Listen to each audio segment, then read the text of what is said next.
मुस्लिम समुदाय से, वामपंथी से ताल्लुक़ रखने वाले और मुसलमान लोग, और इसमें बढ़ चढ़ कर मौलाना साहब कहते हैं कि एक कुरान, हमारी जो कुरान है, कुरान के अंदर जितने आयत हैं वो सभी के सभी अल्लाह के द्वारा हैं। माने एक कुरान आसमानी किताब हैं अल्लाह के द्वारा, ऐसा मुसलमान लोग कहता है। पर इसमें क्या सच्चाई है और क्या झूठाई, कुरान को अध्ययन करने के बाद ही पता चलवे। कई हिंदू भी भाईचारे के नाते कुछ को भी सही मान लेते हैं। एक शब्द है ना, अनरुआ, जो कि कहीं पर भी किसी भी जगह पर वो उग जावे, तो जिसने पढ़ा, अध्ययन किया और समझा, धर्म से अलग होकर खुद की सपोर्ट ना करके या फिर किसी औरों को सपोर्ट ना करके सत्य और असत्य पर आधारित, माने सत्य के अनुसार, सत्य से ताल्लुक़ रखने वाले वही लोग जानवे ना कि क्या सच्चाई है, क्या बुराई है। जो अपने अपने धर्म के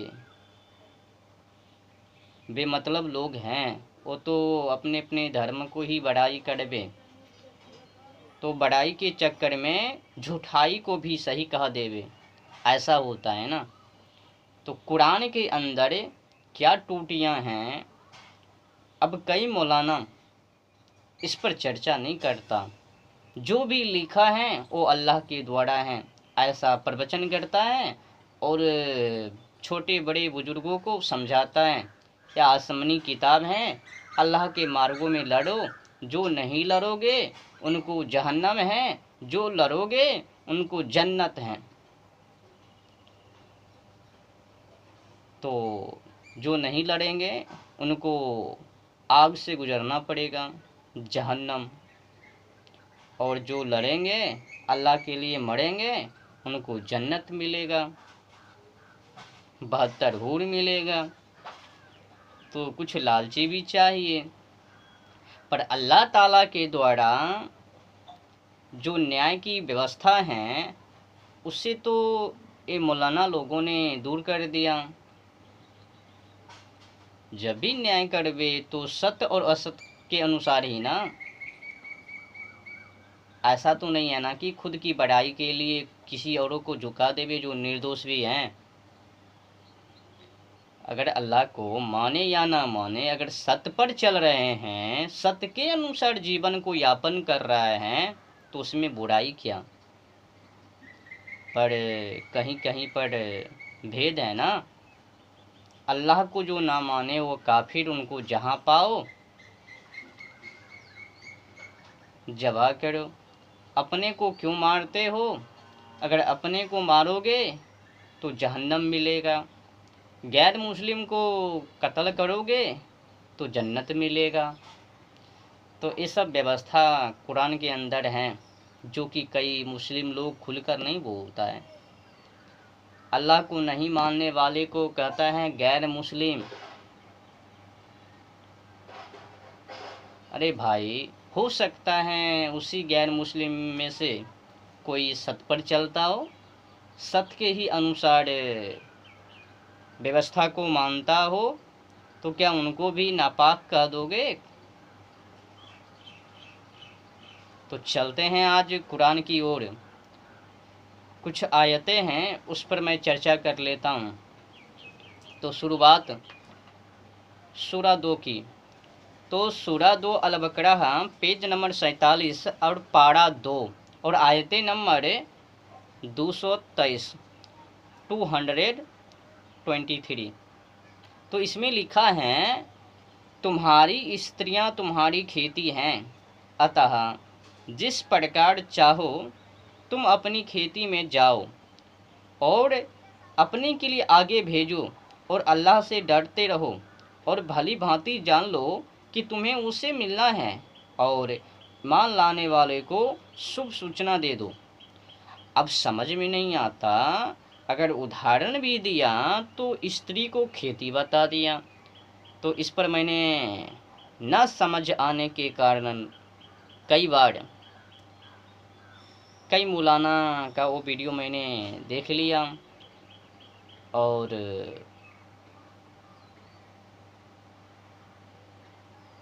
समझने के लिए कि मौलाना इस पर क्या बोलता है, थोड़ा समझ तो लो सही। जब स्त्री को खेती से तुलना किया, खेती बता दिया, तो भरम जाल से हटने के लिए मैंने सोचा कि कई मौलाना का ही वीडियो देख लिया जाए कि उसमें वो लोग क्या समझाता है, उसके बाद फिर मैं टिप्पणी करूँगा। तो मैंने देखा यहाँ तो स्त्रियों को खेती बता दिया और कई मौलाना लोग झूठाई को दावने के लिए और टेढ़ा मेढ़ा करके उलट पुलट करके मियाँ मियाँ को समझा दिया कि जिस तरह से किसान लोग, उनको बताने का जो मानसिकता कि जिस तरह से किसान लोग अपने फसलों के ऊपर ध्यान देता है अच्छी फसलों के लिए, तो उसी तरह से मियाँ अपने मियाँ पर ध्यान दो किसान की तरह, उसने समझा दिया।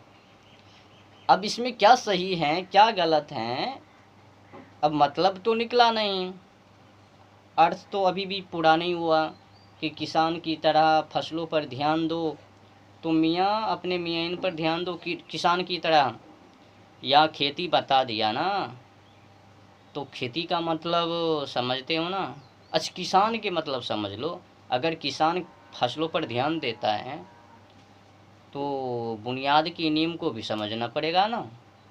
अब किसान आखिर फसलों के ऊपर ध्यान क्यों देता है, समझने की विषय है ना।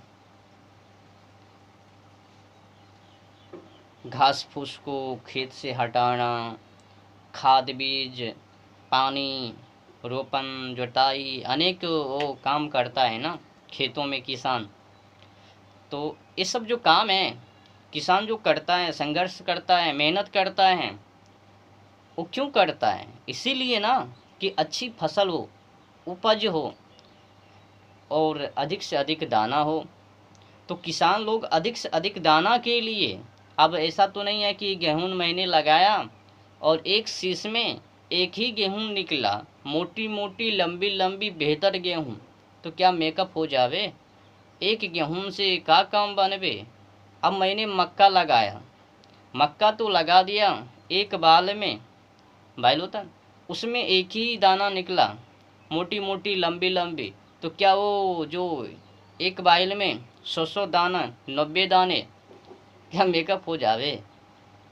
तो कहने का भाव यही है, जिस तरह से किसान जब खेती मक्का की या फिर गेहूं की, तो एक गेहूं के शीश में 30 से लेकर 70 72 80 तक दाना चल जाता है ना, तो 30 से लेकर 72 80 तक दाना, तो एक एक एक गेहूं के बीज से उतने, तो ये सब बेकार की बातें हैं। तो स्त्री को अगर खेत से तुलना की है, तो खेतों में देखो ना अनेक चीज़ें वो सब उपजाते हैं ना किसान, तो यहाँ पर तो मिलता जुलता है नहीं। सीधे बता दिया कि किसान की तरह मियाँ लोग अपनी मियाँ पर ध्यान दो, तो मिला नहीं। जब यहाँ पर उदाहरण दिया गया कि तुम्हारी औरतें तुम्हारी खेतियाँ हैं, अपनी खेती में जिस तरह चाहो जाओ, तो अभी तक मौलाना ने जवाब नहीं दिया इस पर, अभी भी कचरे में ही चल रहा है ना। तो जब तुलना किया गया खेत से स्त्री, तो स्त्री खेती है तो मतलब क्या है, खेती में देख लो कुछ भी उपजा लेता है ना किसान लोग, कुछ भी फसल लगा देता है। तो खेती से तुलना करना, यहाँ पर फंस गया ये आयतें। तो इसका मतलब है कि इसमें मिलावटी की गई, ये अल्लाह के द्वारा नहीं है। बुरा मत मानना, बुरा मत समझना मेरे वचनों से। जो हकीकत है वो मैं आपको बता रहा हूँ।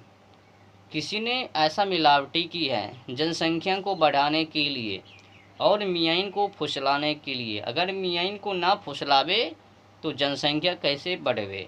तो अधिक से अधिक उपजाने के लिए ना जैसे किसान खेतों में फसल लगाता है, अधिक से अधिक अन्न को उपजाता है, तो उसी तरह से ये मियाँ की जो मानसिकता है कि मियाँ से अधिक जनसंख्या बढ़ाने के लिए ये चालवाबाजी है।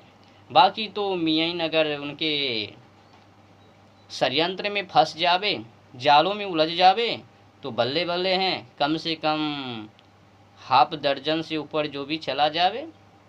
कई मियाँ को मैंने वीडियो सोशल मीडिया पर भी देखा, खुद ही बोलती है अभी 11 हो चुकी हैं, 21 भी चले जावे।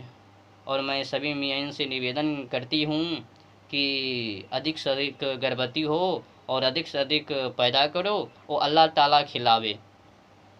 ऐसा भी मूर्ख भरी वचन बोल देती है सोशल मीडिया पर।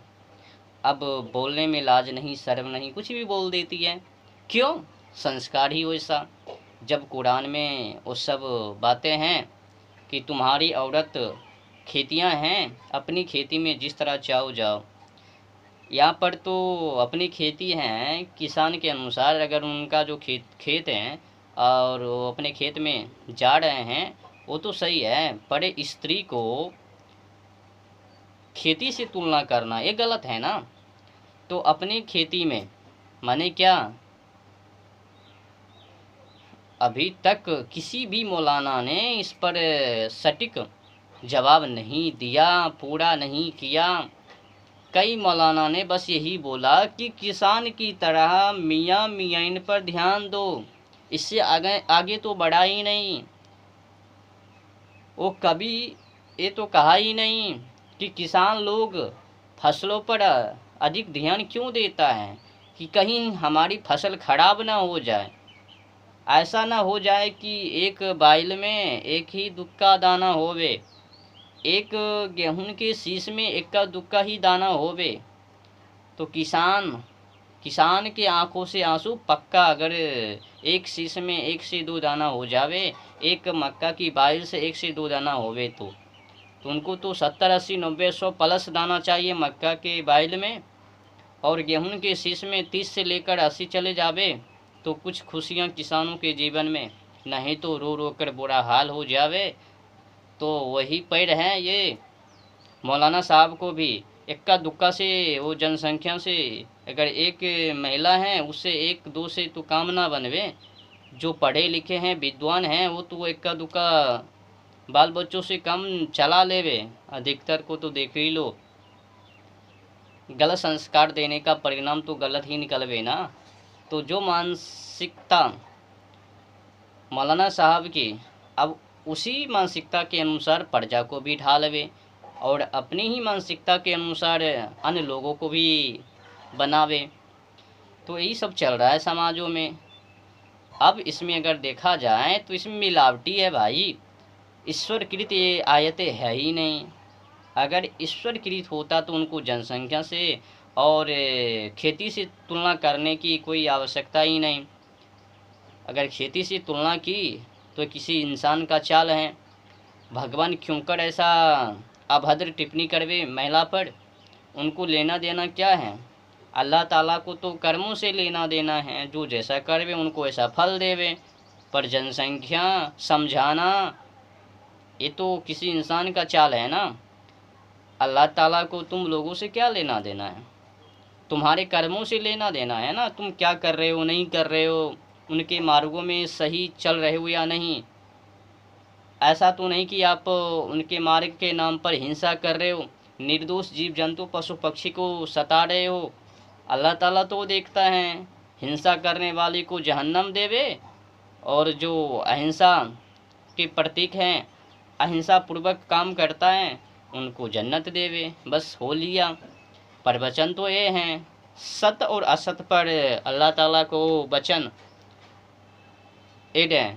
पर ये कुरान में देखो, जानवर खाने की आज्ञा है और महिला को बता दिया खेत, और जो अल्लाह को ना माने उनको बना दिया नापाक, और अल्लाह को जो मानवे उनको कह दिया पाक। और क्या, जो अल्लाह को ना मानवे वो गैर मुस्लिम, भले वो सच्चाई सत्य के अनुसार क्यों ना चलवे, और जो अल्लाह को मानवे और अन्य समुदाय को कत्ल करवे, वो कुरान के आयत के अनुसार वो बेहतर है, अब उनको जन्नत मिलवे। अगर हिंसा को करना ही जन्नत मिलवे तो कोई बात नहीं। और कौन सा परमात्मा है कि तुम हिंसा करोगे, उनके के लिए मार काट करोगे और तुमको जन्नत मिल जावे, तो तुमने सच्चाई किया ही क्या। तो कुरान में अधिकतर बातें सही भी हैं, उचित भी हैं, लेकिन मौलाना के मानसिकता के अनुसार जो कई वचन इसमें मिलावटी हैं, उस पर तो शंका है भाई, क्योंकि अल्लाह ताला के वचनों के अनुसार वो मिलता जुलता है नहीं, और ख़ास करके विद्या के अनुसार, संस्कार के अनुसार, मानवता के अनुसार मिलता ही नहीं है। अब जो वचन हिंसा से भरी हैं, किसी जीव को जबा करने के लिए आज्ञा हैं, वो तो पक्का है मौलाना के द्वारा हैं, अल्लाह ताला के द्वारा नहीं। अल्लाह ताला तो सभी के ऊपर रहम करने वाले हैं, सभी के ऊपर एक कृपापात हैं, और सभी उनके पुत्रवत हैं। अगर एक पुत्र को रक्षा करवे, दूसरे पुत्र को जबा करवावे, एक ऐसा, तो कुल मिलाकर ये अल्लाह ताला का काम नहीं है, किसी मौलाना साहब का काम है, जो थोड़ी मोड़ी रकम में बुद्धिजीवी होवे उन्हीं का काम है कि मिलावटी कर दिया अधिक से अधिक जनसंख्या को बढ़ाने के लालच में। तो जय हिंद।